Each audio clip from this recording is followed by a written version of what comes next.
This week we read in the Torah two parashiyot, two double parsha, Chukas and Balak, and it's with many stories and details and laws.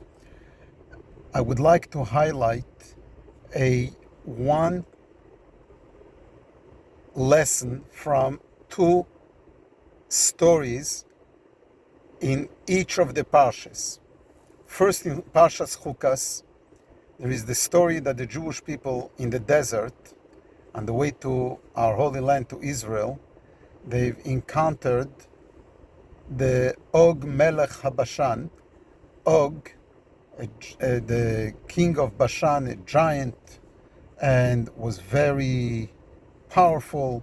Everyone was afraid of him, and including the Jewish people. What are they going to do? And Hashem is telling Moshe Rabbeinu, Al tiro, don't be afraid, ki v'yodcho nosati yisei, because he is already in your hands. I've given him in your hands.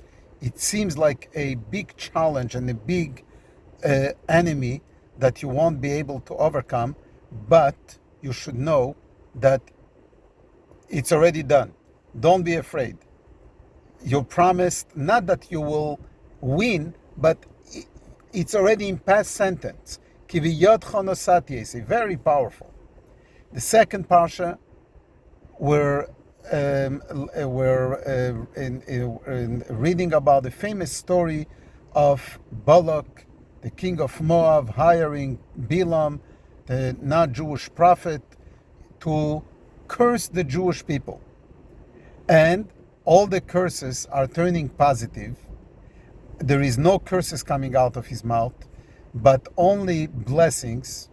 And as the Torah says, "Vayafech Hashem es haklolo livrocha," Hashem has turned the curse into a blessing. And to the extent that Balaam, who really hated the Jewish people, wanted to curse, commit and admitted that he has no choice, but he has to do what Hashem wants him to do. The power of Hashem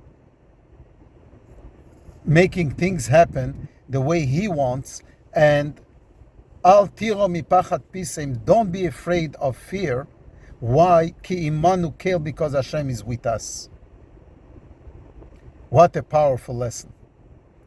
This week, this Shabbos and Sunday, we celebrate the release of the previous Rebbe who was imprisoned in Russia by the communist regime at the time for the big crime of maintaining and reinforcing Judaism and Jewish education, mikvahs, underground, and so on. He was released on the 12th of Tammuz in 1927. And he made a statement on that day when he was released, saying that this day is a day of liberation and celebration, not only for me, but for anyone that is loving Torah, that is involved with Torah, and also the one that only has his name as Yisrael, as a Jew, as a nickname. Asher b'shem Yisrael yechuneh. Very powerful statement that he made at the time, which today we see the power of that statement. We see the vision of that statement, that a tzaddik, a righteous person, a Nasi B'Yisrael, a Jewish leader, who is in Russia in under arrest and is under the threat of death, which he was sentenced to death, and he's saying that this day has a future of growth of Judaism, even to those who don't know anything about Judaism, but are only called Jews. Today, so many years later, since 1927, we see the power of the previous Rebbe and the power of the Rebbe, the power of Judaism, how it grows and it continues to grow. Wherever we go, a Chabad house, the Rebbe's emissaries, the power that the Rebbe has empowered each and every one of us to reach out to care for each other and to build Judaism for generations to come until very soon, Moshiach now. Good Shabbos and good Yom Tov.